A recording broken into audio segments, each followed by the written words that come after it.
Now focus on your counties. Blood transfusion services have been paralyzed in the coastal region following a strike by laboratory technicians. The healthcare workers allege that their complaints over promotions, understaffing and re-designation have fallen on deaf ears. Meanwhile, a section of members of Nakuru County Assembly have accused Governor Lee Kinyanjui of being insensitive to the plight of public service vehicle operators in the county. These and more stories in our county news roundup. Patients seeking blood transfusion in the coastal region are facing untold suffering following the move by the laboratory technicians to down their tools. The lab technicians are demanding better working conditions, promotions and adequate staffing. National government haitusikizi na tunahangaika. Hatuna staff wa kutosha. Mtu mmoja anaweza fanya kazi ya watu 10. In Nakuru, the move by the county government to ban matatus from the central business district has been met with castigations from Speaker Joel Kariuki. Kariuki accused Governor Lee Kinyanjui of being insensitive to the plight of those relying on public transport for their livelihoods. We have made a decision as a county assembly and we are legally mandated to do that on behalf of the people.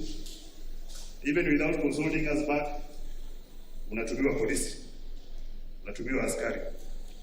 I think that is not the right thing. Kwa hivyo sisi na mimi kama speaker wa bunge bado nasisitiza kuwa biashara zenyu pia ni muhimu. Mnatakana mpatiwe nafasi hiyo mrudi town.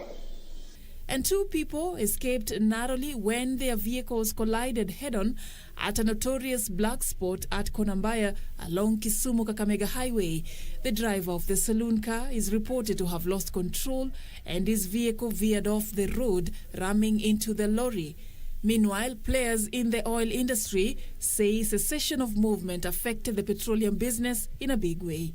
We fear what may happen if there is another lockdown, because if we are going to repeat the same thing, and we know a few of our guys who are not strong enough, they had to consume their capital and they had to close shop. We think that the government now we should come up and try to support the independence.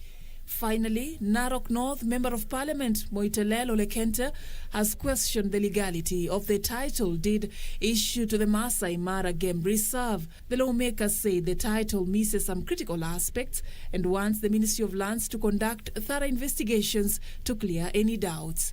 I'd like to call upon the President of the Republic of Kenya